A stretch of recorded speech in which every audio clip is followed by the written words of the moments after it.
Megan, thank you so much for joining us. How you doing? Yes. Thank you, Jaden, for having me. I'm great. How about yourself? I am good. This is the very first episode of the Home Improvement Boardroom. That's going to be the name of the show. And what a guest to have, First guest, Megan Beatty, Well, thank unreal. you. I feel Thank you. so honored that I get the first episode too. Yes. Well, Megan, we can just jump in. The first thing I'd like to know is, can you just give the audience a little idea on why you called the lead queen? Oh, why am I the lead queen? I Yes. deal with nothing but home improvement business owner problems with leads and lead conversions. So, if they're having a problem with, we're getting a lot of leads, but they're not ending up on the calendar. If they're having a problem, like I have a bunch of leads in my database, but I don't see any leads on the calendar. If they Mm, have a problem, like we don't have enough leads coming in at all, so there are, of course, none on the calendar. I solve all of those problems for business owners just through a lot of years of experience in doing this in a retail operation. So now I work awesome. with business owners all over the country and all over, I mean, some out of America too. We've got some in Canada.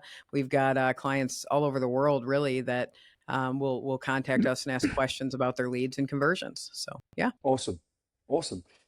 In this interview, what I want to do is I want to get down to, the numbers, the crux, getting really into the nitty-gritty, and getting a lot of value because I know you have so much value to give. And, I've watched a ton of your content and it's just like, it's awesome.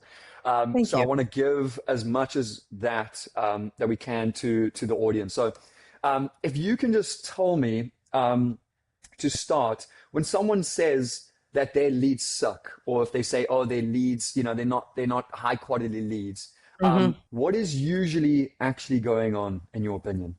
Yeah, yeah, good question. So I would say 90% of the time that I hear that, it is not necessarily, or I guess I should say, we don't have enough information to judge if that's true or not yet. And so a Mm, lot of times companies will say, well, these leads suck because of we, uh, we can't get a hold of them, or these leads suck because we get them on the phone and they say they don't need anything. Something like that happens, right? And so what happens is over time, the customer and that scenario trains our call center because the call center will hear that enough times and they start to believe it. And so yeah. if the customer says, oh, I'm not interested. Oh, I didn't fill out that form. Oh, I don't know what you're talking about. Oh, I don't need windows or I don't need a bathroom. And our call center hears that enough, they start adopting that same mentality. And so it may not actually be that the leads suck, but through, spaced repetition of thought, people eventually start to buy into that. Now, if you were to tell me, however, that a lead partner is sending us leads and we can verify that none of them own homes, well, that might be a different story. Maybe those leads do suck, right? They are not Mm, meeting yes. minimum criteria of, are they in our service territory? Do they own a home and do they have something old on their home we can help them with? But normally it's just a prejudgment that, well, these, and what's funny is sometimes it's a sample of like, 10 leads. And you and I Yeah. both know that 10 leads is not enough data to be Yes. able to say if something is working or not working or sucks or doesn't suck. And so, it really, we always have to go in. I think we have to go in with somebody that has that mindset. We have to go in very inquisitive and say, well, what do you mean specifically? Right. Because when Mm, you say the leads suck, that's a relative term, means different things to different people. And we need to find yeah. out, what do you mean specifically? Right. And we really have to start the conversation there. Yeah. So it's kind of like almost like a limiting belief that the people have where it's 100%. like, and then it just drains into everything within the business and the call center and everything else. Yeah, I mean, if you look at, our brains have an algorithm called the reticular activation system, and Mel Robbins has a great video on YouTube about it called The Habit of Billionaires. And one of the things we see is that our brain, just like an algorithm on TikTok or Facebook or any social media, believe that the more that we think about something, whatever that thing may be, positive or negative, the more we want to see something just Mm, like that, right? And so what happens is our brain looks for evidence to support our belief system. So if we believe all the leads suck, your brain is literally going to look for evidence to support that you are right. And you know what? When yes. you look hard enough, you'll find it. And so, it's very, the reason we know that's true, Jaden, is we go into a lot of companies that have a call center and they have these people that have been at the call center for a long time and they believe all the leads suck or Yeah. all the leads are this or that, right? If I bring a brand new group, if we hire brand new callers and I train them in the belief system that we want them to believe, and I train them with the right tools of what to say and the objection handling, they blow right past the existing team. Even if the existing team's more experienced, the brand new team blows past them every single time. And it's because of what's in here and what's coming out of their mouth. But it begins up here. It begins with the belief. Okay. Okay. And what would you say, like when you go into train, the call centers, what percentage would you say is like mindset versus like tactical information? Yeah. I mean, it is probably, I would say it is 80-20. It is 80% mindset, 20% Wow. tactical. Really? And so we spend a lot of time when we train the tactical, we have to talk about the mindset around the tactical. We have to talk about the whys behind what we're saying. We have to Mm, share, with the call center rep, the reason we're saying this is because the potential customer is thinking this. And look, I know this you think sounds really good in your brain, but let me tell you what the customer hears when you say this. And when they understand the why and they understand behind what they're saying, not just, hey, here's a script and you should read it and I think it's great so you should think it's great. When they actually understand, like on a real level, that this is the best way to say this because this is the best way to give the homeowner the best experience and also produce the best result at the end, which is a set appointment in our industry. When yeah. they understand that part, right? Like the tactical is important and the right word should be coming out of their mouth. But if they don't have the belief, I can give them, culture eats strategy for breakfast. I mean, if they don't have the right Yeah. belief system between their ears, it doesn't matter. And that happens a lot when you give a company that's well established. You could just give them a new script and say, hey, read this, but they won't get the result. And that is because you're not training on what's between their ears. Because, and not only what's between their ears, but really what's in their heart. It's both, Mm, right? Because they start to believe they're professional botherers. They start to believe that, they are hurting more than they're helping. And that's because we don't work enough on their mindset and their true role and how important they are to not only our company, but the economy as a whole. yeah. How do Yeah. you structure kind of like chatting to the call center director versus like the actual reps first? Or is it kind of like a mixture? Like, because the call center director, I mean, they're going to be the ones that need to instill the culture, right? Yeah. Whereas Yeah. if you're like telling them at the same time you're telling the actual agents, it's almost like Mhm. this weird sort of power dynamic, I would assume. Like, Yeah. how do you balance that? Yeah. Well, first of all, you always, when you go in to work with a client, like I'll say it from my perspective, I think it'll make sense to the audience. Um, I want to get the leadership's buy-in first. And Mm, so if we have a large leadership team of a call center manager, a call center director, marketing director, owner, general manager, whatever that looks like. Some small companies, they just have a call center manager and an owner. Larger companies are going to have a director and an assistant, a team lead, and all these different layers of leadership. I want to meet with the leadership first and get their buy-in on A, script changes, and B, the things that I'm going to talk to their team about. As a leadership team, we have to be a united front. There is nothing worse than going in and helping a company and you don't get the leadership's buy-in and the leadership starts arguing with you in front of the team. It's like a mother and father and children.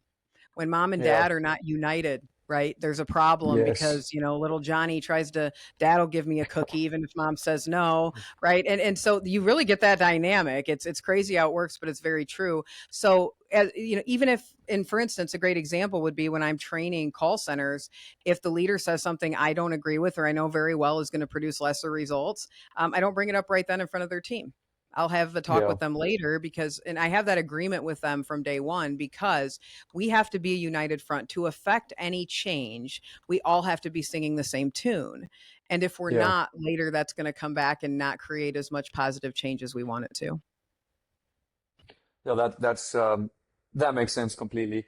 Mhm. When a company there's a lot of companies that they're so fixated on just getting more leads, right? Fresh new leads, brand new leads, but they're not worried or they don't really pay a lot of attention to fixing their current systems, whether it be their follow up, the call center. Why do you think that is? Yeah. I think because, Jaden, quite frankly, it's easier to write the check than it is to change behavior. And Mm, that's ultimately what it boils down to. It's easier to feed more leads into the top end funnel than to change everything we're doing underneath the funnel, which is causing low conversions and us needing to write the check in the first place. It is I am very famous in our industry for saying maybe you don't need more leads, maybe you need to do more with the ones you have. Mm. And, and that's never been more true than like something like Lead Aggregator. That happens quite often in our industry. And I don't hate lead aggregators. They definitely have their place. And I think that when done right, they can be a great part of the lead mix. The problem is that we just start feeding in more volume without adjusting what's happening and why we need the leads in the first place. A great example of this is like when I go into a company and they aren't even calling their leads, even the new leads, let's say under 30 days old, they're not calling them enough because they don't have enough callers to do it. Mm. And yet they want to feed in more leads. And I said, well, what about the leads that are over 30 days old? And they go, oh, we don't call those. Those are, I mean, everybody hates them. They suck. They're old. And I sit here and say to myself, okay, well, I'll tell you what do you think they would do if you had no new leads and all you could call was leads that were 30 to 90 days old? You know what they'd fill the calendar with? Leads that are 30 to 90 days old. So we could be doing it now. We're just not. And that's because it's easier to write the check than affect change, right? And so Yeah. it happens like that all the time. So one of the secrets that I have done, especially with some of my larger clients that are spending tens of thousands, sometimes hundreds of thousands of dollars a month on lead aggregators, is I said, well, let's do this. Since we're not calling them enough, let's up our cadences on calling the ones we have. Let's bring that into, what I would suggest in sort of a lead aggregator cadence. And then let's cut 10% of our lead aggregators per week until we feel it on the calendar. And if we don't feel Yeah. it on the calendar, we have way too many leads coming in. And normally we don't feel it on the calendar until we cut 30, 40, sometimes 50% of them. We go, holy cow, why was I spending all this money for no reason? Well, it's less expensive for me to go into the old database and nurture that lead than it is to buy a new Yeah. issue lead on the front end. It's crazy to me. So, Yeah. What yeah. what would you say, when would you say a company should be looking at fixing their systems that they currently have versus getting more leads? Like, is there a percentage or is there like a specific metric that they can say, oh, okay, if I'm not getting this many leads, or if I'm not setting this many, or if I'm not closing this many, then I Yeah. don't deserve to get brand new fresh leads? Yeah, absolutely. So that's a really great question. It's going to differ depending on where the lead comes from because a lead aggregator lead is going to convert differently than like a warm SEO Sure. lead from our website.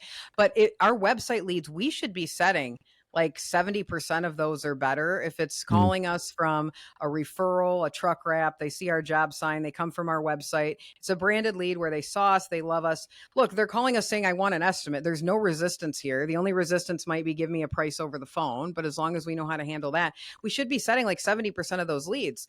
Most companies are happy setting 50%, which to me is crazy because those are leads that are way too expensive overall in the long run to waste, Yeah. right? Not to mention they close higher. You get referral leads, you get people calling because you did their neighbor's roof or their neighbor's windows. Those are closing substantially higher. So we really can't afford not to set those leads at 70%. Now those leads are not as measurable with a lead aggregator. We should be seeing at bare minimum 20% conversion from raw to set. And if we don't, there's a problem. I have some clients that are seeing 30% conversion on the shared lead aggregator lead. That is with a lot of work on objection handling, cadences, and making sure that we are getting to the lead in under 60 seconds. Those are Yeah. really going to be the keys to those converting. Now, if you're converting lead aggregator at 4%, until you convert 16% higher, I wouldn't be buying a whole bunch more because I understand you got to keep the lights on. So maybe that 4% is enough to keep you rolling. But I'll tell you, it's a recipe for disaster because you're quite frankly just wasting lead costs because those leads are going to go into old batches, are going to get taken by your competitors and you still paid for it Yes. What was the without even. 4% that you mentioned? Yeah, I say if people are converting like 4% of lead aggregator, like Oh, 4% yes. is still 4%. Like I Yeah. wouldn't then say, "Oh, I need more of these leads." I would say, "Holy cow, I got to figure out how to get to 20% before I buy more." And that's set rate, right? So someone calls Yes, in, raw to actually set. setting them. Okay. Okay. Yep. So So if I get 100 lead aggregator leads, if I can't yeah. get 20 on the calendar, that's Yeah. concerning to me. And look, and that's taking into account low contact rate. That's taking into account some are not going to be even in your service territory. Some aren't going to be stuff you do. Some you're not going to get to them quick enough, and they're going to say no. Some, well, I mean, it's 80% can Yeah. tell you to kick rocks. You should still be able to Yes. get 20% on the calendar. Yes. Okay, cool. So basically, if a company is not getting at least 70% set rate from the SEO leads and the referral leads and a Mhm. 20% raw raw leads, they probably don't deserve to buy brand new leads. They should be fixing their internal systems first. Yeah, they have to, because Yeah. why would I want to spend, if, I got off the phone with a client a minute ago, has a $900 issued lead cost, right? So why would I spend $900 on a new issued lead if I own a bunch of them in my database that I could be nurturing and Yeah. that I already paid for? It just Yeah. doesn't make financial sense from a business standpoint. I mean, I own a retail operation myself. That doesn't make financial sense Yeah. from a standpoint of lead cost. It just doesn't. That makes sense. And you mentioned 60 seconds for the speed to lead. Is that like Yes. it can't be anything higher than that, Yeah, I basically? don't want to get, yeah, I mean, a couple of studies that we did at the company I spent 11 years building, we have to get to that lead in under 60 seconds. And if we don't, what happens is, especially on a shared lead, especially, number one, our competitors, some of your competitors I've trained, and they are getting to them in under 60 seconds. So if you don't, it's going to be hard goes. The other thing we found out was that if we were responding in over 2 minutes, right? So when we saw it go to 120 seconds, we had a 40% lower contact rate. Mm, So that is so substantial that even if I have to pay to have two extra callers there during the, peak lead times, it's yeah, worth it based on that 40% swing. for sure. And so, that plays a part in the conversions. Anytime, and you can go onto any online forum right now and say, how should I buy XYZ lead aggregator leads? And you'll have 200 or 300 comments, Jaden, on people's opinions. And 90% of them say those are suck and those are terrible. And then the company's doing 100 million and $2 billion say, actually, they're a big part of our lead mix and we do well with them. And there's a very, substantial breakdown in those responses being quite different. And Yeah, that's because the larger companies create the infrastructure to convert them. And the other yeah. companies have some guy in the back of a pickup truck answering the phone in between jobs. And that doesn't work for lead ag. No, no, it Yeah. doesn't. And it's also interesting. It's like when last were you on a phone call for like 2 minutes, just waiting? Right. Right. Very rarely, right? Yep. Even 60 seconds is quite long. It is. So if someone's not getting the 60 seconds, it's almost like they need to be hiring more people.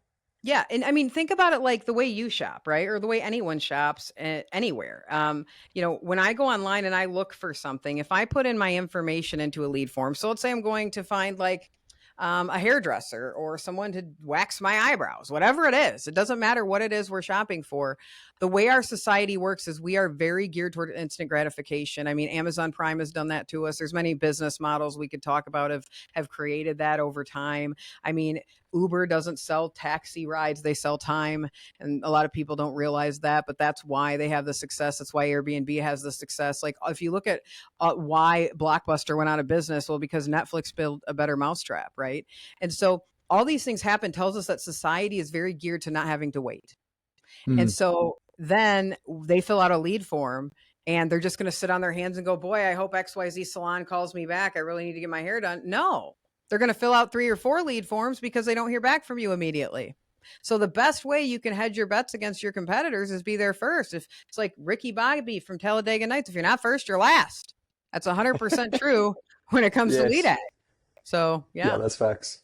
yeah. What would you say, when a company is scaling, let's just say, we work from, $5 million a year to, 50, 100 million. What is Mhm. usually the first thing that's breaking in these home improvement companies? The leadership is breaking, Really? 100%. Yeah, yeah. They're just not And how equipped. is how's it breaking? Well, they don't have the skill set to have intelligent leadership conversations with people and hold them accountable. And so leadership, and the reason for that is there's no real good training for it. I'm actually developing a training for it right now because there is not a good training for mid-level leaders in our industry, meaning your sales managers, your call center managers, your event managers, your canvassing managers. There's not good training programs to actually teach them, not just to manage by the numbers, which is important. That piece is a part of it. But the other piece is how to have conversations that inspire change behavior from our teams, because everything on our team that happens is a result of leadership, good or bad, and everything rises and falls on it. And so that is the first thing that breaks in companies that are that size. They usually overwork their leaders and they don't have layers of leadership set up to support them. If you read Extreme Ownership or any of the other good leadership books out there, they talk about only one person can only manage effectively about 5 people at a time.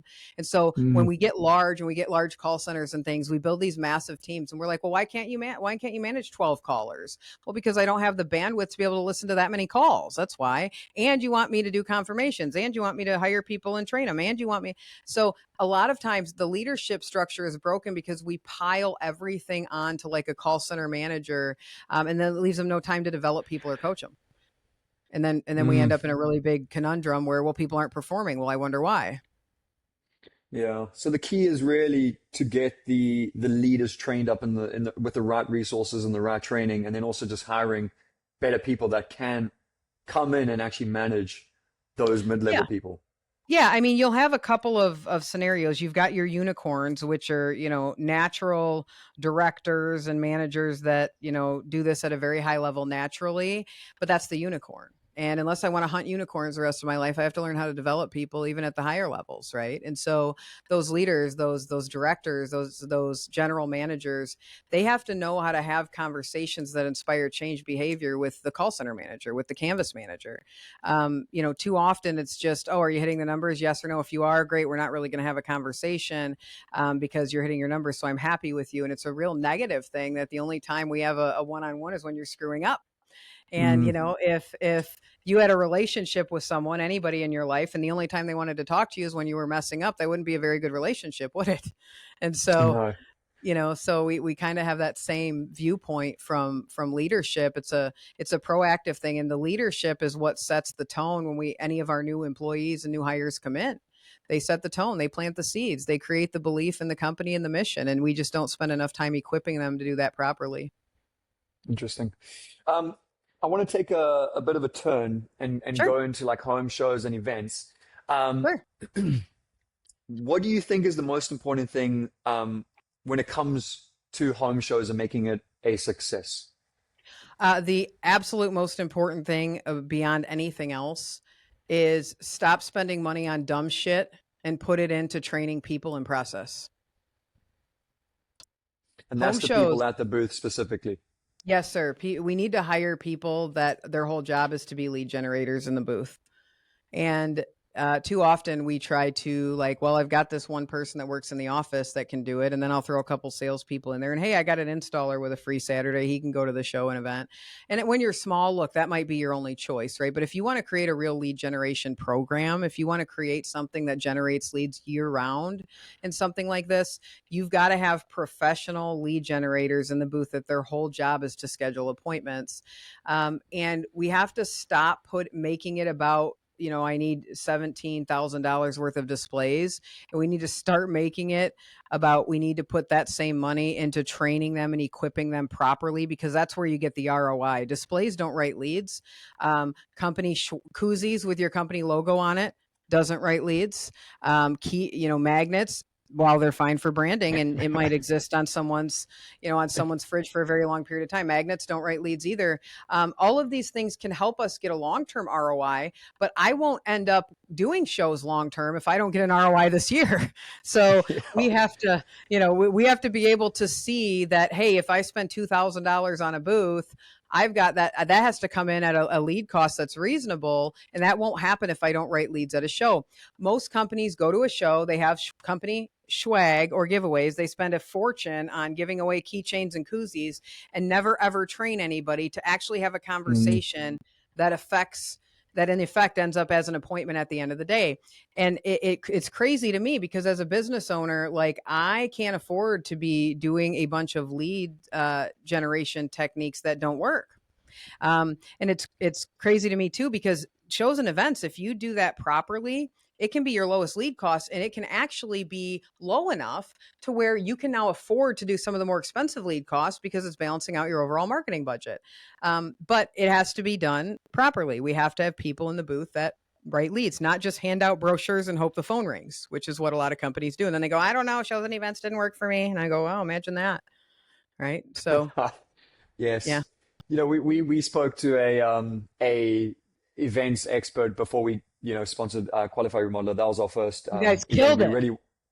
Yeah, thank you. We really wanted to make a success of it. And one of the tips that this guy gave us was, if you look at all the home shows and all the events, everyone is always standing behind the desk and waiting for people to come to them. And then, they have their Always. branded pens and the notebooks. And he was like, you should be standing in front of the desk, actually welcoming people in. You And, guys didn't even even have a desk. You moved it to the back of the yeah, booth, which is exactly what you should have done. It's we didn't exactly it. even have a Yeah. desk. Yeah. Oh yeah. It kills me. I mean, if you go to it's exactly the same at every booth. The Yeah, guy you it's talked about, exactly the right? same. You've got the Yeah. table, you've got the two people behind the table. There's a barrier between you and the homeowner, which is not what you want, or you and the client in your case. You Yeah. never want that. And more importantly, sitting on your ass in a chair, so hoping Yes. someone walks up Terrible. and says, yeah, I really would like to be your customer. They're not showing up and saying, can I be your customer? You Yeah. have to put in the work, right? Which you guys were great. The basketball hoop, we train a lot of that same stuff at shows and events. We'll do, cornhole, we'll do all kinds Mm, of fun games. And look, home shows, we don't need it so much because they're there just for home improvement companies. So it's yes. not tough. But when we're at fairs and festivals and strawberry festivals and art festivals and sport and fitness expos, you can't just go there and bark about windows. They're like, why the hell are you here? You're a window company, right? And so you've got to Yeah. have something that goes with the theme of the show. Maybe you have a guessing game. Maybe at the camper show, you're doing national park trivia. Maybe at the sport and fitness expo one year, we did a hula hoop contest where whoever could hula hoop the longest, we had a running total on Yes. the whiteboard, gets a special prize. And like, you've got to get them interacting, right? If they go to fairs and festivals to have fun with their family, well, damn it, your booth better be fun with their family. You better have the little duck game where the kids can fish a duck out and get a prize, right? You've got to have Yes. something that's fun and engaging that goes with the theme. And if you don't, then you're going to have, moderate to less than moderate results. And you're going to go, shows and events didn't work for me.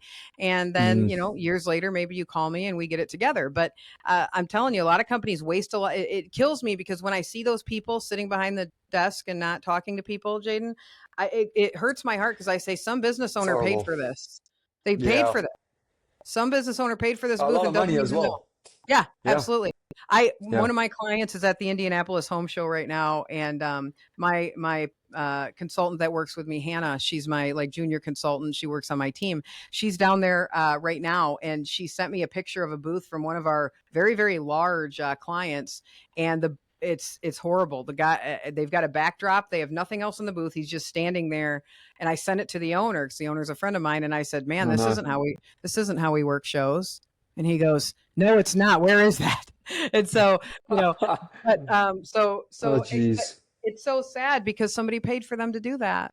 Yeah. I think And they're, the thing that we try to like implement was just like, how do we be different from all the other booths? As you yeah, said, they're all the same. Everyone has yeah, the same stuff. It's so boring. It's like, how do yep, we actually just do something that's different that people are going to be like, oh, that's different? And I think all the home improvement companies should be doing the same thing in absolutely. the home shows as well. Yep. Um, where do you think the companies that are doing the home shows lose the most money? Like, what is it that like they're losing the most money in the Yeah. home show?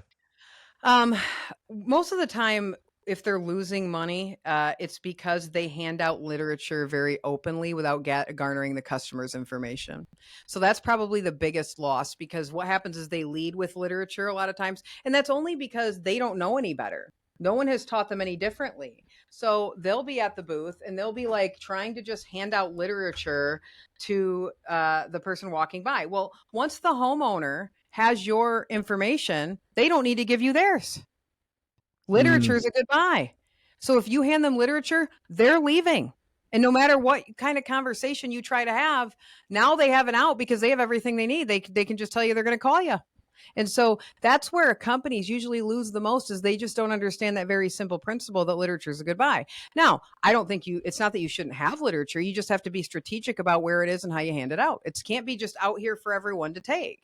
It's got to be something you send home with them as a preposition for the appointment they just scheduled, right? And so we need to have something else in order to engage with them. And a lot of people are like, well, I hand them a brochure and then I try to have a conversation. Yeah, but how many leads did you get? Because I mean, the Mm, company I worked with, we wrote 376 appointments in one weekend once because we don't do that. And I yeah. have not found many that have written more volume Um, wise. So yeah. so it's mainly asking the right questions instead of just handing them a piece of direct mail, essentially. Yes. Asking them, trying to get to know what the actual project is looking like, and then getting them into an actual appointment and setting them Yeah. on the You've spot. got it. You've got it because sales at its very nature, whether you're selling an appointment or selling a window project, right? Sales at its very nature is problem solving. People have a problem that needs solved. If you solve their problem, you don't have to push. And that's where we don't understand this, right? As an industry, we just want to tell people how great we are and look how great my shingle is and look at my bed. And they don't understand that if that customer has a problem with their roof and you solve the problem, you don't have to bark about how great you are. All you have to do Mm, is solve their problem with your appointment. And that is strategically through the questions. If somebody comes up to Remodel Boom and says, I want to use your services, they have a problem. They usually have a database they haven't nurtured, they need help, and they don't know how to do it. And so they come to you. It's not that hard yeah. to help them with that once they admit they have a problem. Well, a lot of people at the show won't openly admit they have a problem, but once you get into a conversation with them, you uncover that they have a problem. And so, Yes. that's what we do a lot of It's having times the when right it's not a, yeah, conversations.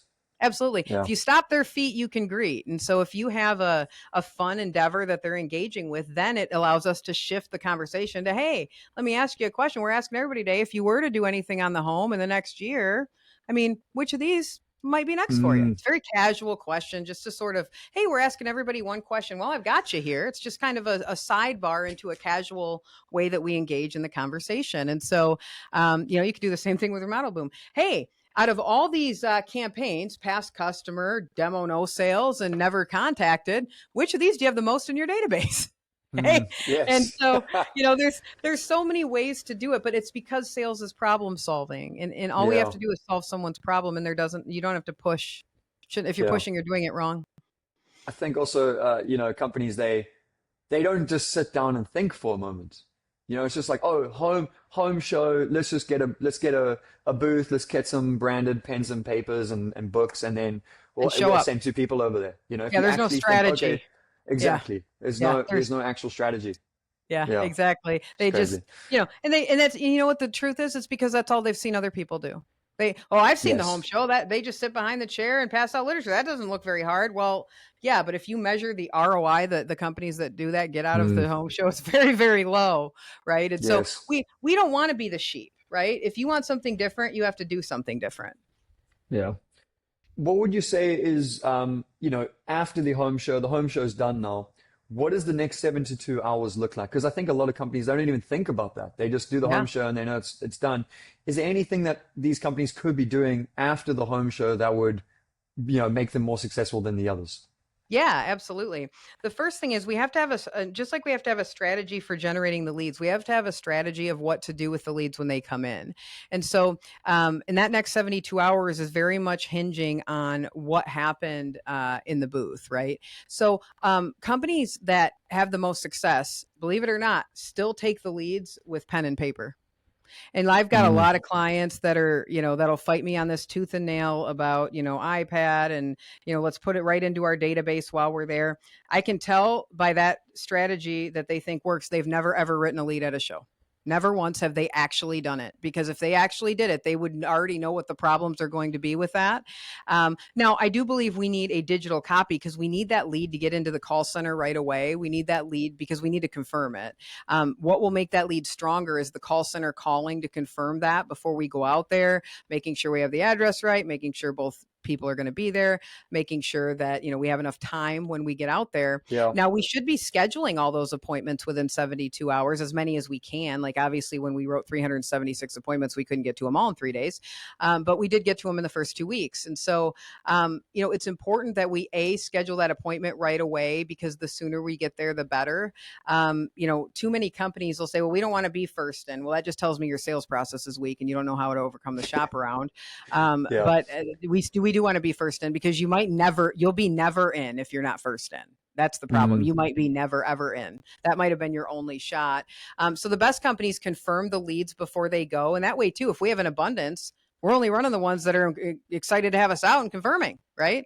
And Yeah. especially if we're writing a volume of leads. So they do that. They also send out like confirmation emails to where it's like, hey, here's a picture of the rep that's coming over. We're looking forward to seeing you Monday at 2. Make sure you write down any questions you have. They're just kind of pre-positioning them for what to expect. When they see a face of the rep coming out, there's studies that have shown that it's less chance that they cancel. They feel like they're letting an actual human being down now, right? So Yeah. there's a few things they do for the follow-up that help. Yeah. Can you elaborate on the pen and paper? So basically, are you saying instead of having a laptop out and putting in Susan Boyle's name, it's actually, we're going to write down your name with you on the spot, and then once that person leaves, then we'll put it in the database, set the appointment with them on the spot, and then the call center will call them afterwards. Yep, pen and paper. And here's why. Number one, a lot of these, no matter what way you slice it or dice it, connectivity issues lose leads. Mm. So inside of a big venue hall, especially, even if they have Wi-Fi, even if you have hotspot, I have seen more leads lost through that process over the years than I care to admit, right? Like there are tons of leads. And here's the problem. When you realize you've missed it is when the customer calls in and says, where are you? And you can't find the lead anywhere because it didn't go through for some reason. Or Mm. and look, you have a very short period of time there with the customer in the booth. Yeah. And when you start monkeying around with, oh, I got to look on the schedule and, oh, let me find a day and, oh, you need an evening and let me page it. By that time, the customer's like, you got a card or something? I'll just give you guys a call after I check my schedule.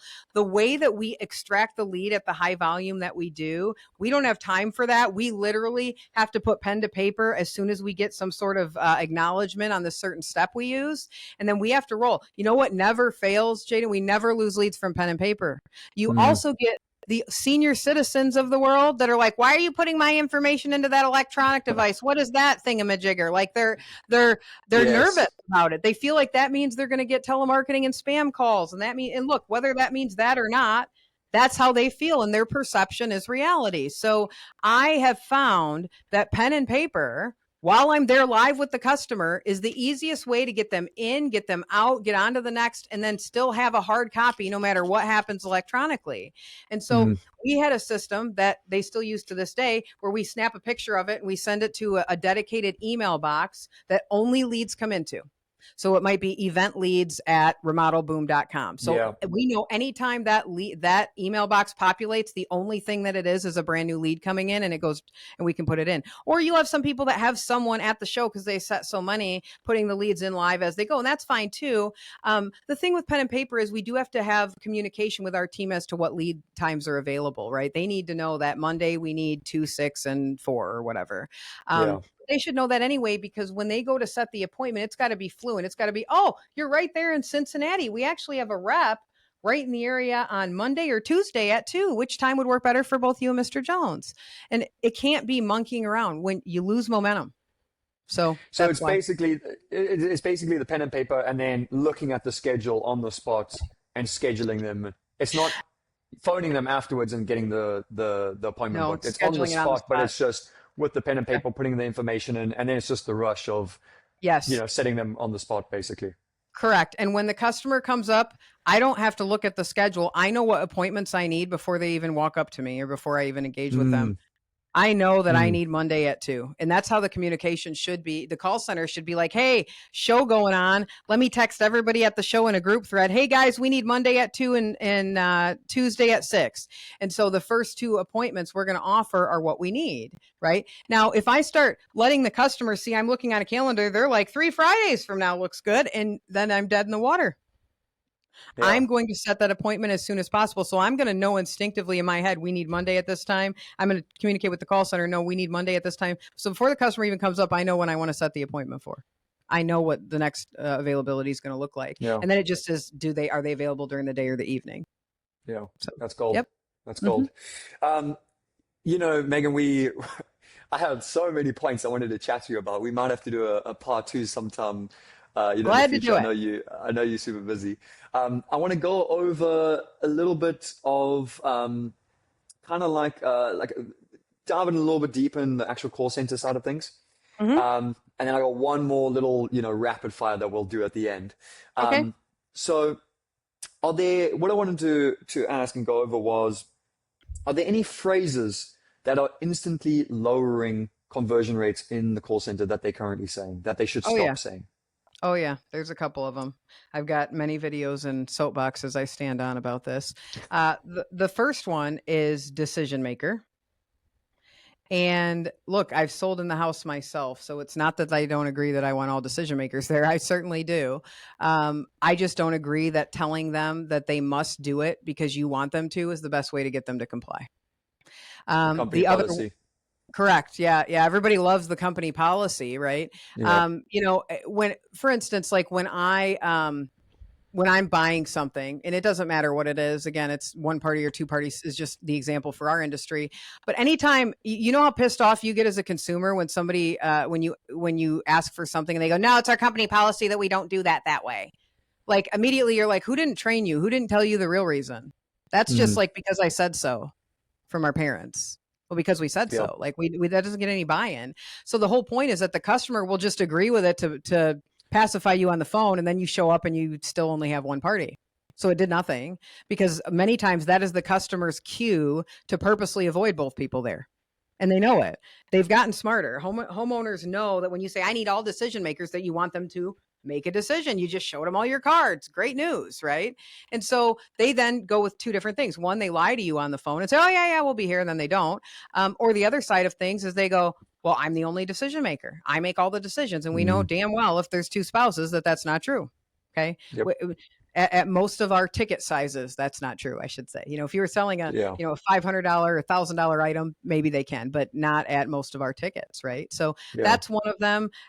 So there's a better way to say that. And then the other one is, again, it's like we read the customer a list of demands that we want them to meet in order for us to come over, right? Oh, and by the way, we need you to sit down at the kitchen table for 60 to 90 minutes, up to 2 hours, and then we're going to do that. And we've got this like list of demands. Mm. And again, the problem with that is the customer wants to give you 20 minutes. And anything beyond that, they think sounds like a sales pitch. So now the resistance comes up. All of a sudden they start going, well, it shouldn't take that long. Why? Not to mention, if you tell them 90 minutes, they're going to find a reason to leave. If you tell them 60 to 90 minutes, they're plotting their escape at minute 59. And so what you've done is you've shown them. Now look, I've pitched in the house. The place that I worked at, it took us 3 hours to pitch in the house. So I want the time, but it doesn't matter how much time they want to give you. It matters how much time they have. None of them want to give you more than 20 or 30 minutes. We know this. We know studies have shown the customer thinks it should take 20 minutes every single time. I just need a price. I don't need the whole dog and pony show, Jaden. I don't need the whole spiel. I just want a quick price. If you can't do that, then don't come out. And by the way, what's the price over the phone, right? So it just leads to other objections. And so, we need to find out how much time the customer actually has. Like, what do they have on the schedule that day? What's going on? Like, there's a much better, we need to ask rather than tell, right? Oh, okay, great. You got anything else on the calendar that afternoon we need to be respectful of? Such a better way than trying to force them to sit at a table for 2 hours. Because half the time they don't do it anyway, and you just showed them your cards. Because, when I ask companies, when they say 90 minutes, I say, so how often do you get there and get short timed? Oh, we still get short timed. I'm like, great. So what is that accomplishing then? Well, Yeah. I don't know. We just always have said it that way. So that's what we say. Right. They're not thinking this through. Yes. Which kind of goes back to the whole thinking thing, just like actually thinking what's better, what should we say? Right. What would you say is like the fastest way call centers kind of kill ROI? Is it the phrases? Is that the main thing? Yes. And then on Lead Aggregator, it's different. What happens is the customer says they didn't fill it out and they don't know what they're talking about, and they didn't sign up for a bathroom appointment, and they're busy and they can't talk and they're at work. And what happens is our call center dies because they believe that's fact. They believe what the customer says over what the customer did. I believe their feet more than I believe their mouth. Okay, what their feet did, what they actually acted like was, I filled out a form. I sacrificed my privacy online, knowing damn well I was probably going to get calls. And then I get the call and then I say no. I wouldn't have put my name and phone number and email address into a database like that if I didn't need something. Damn it. Nobody does that for fun, right?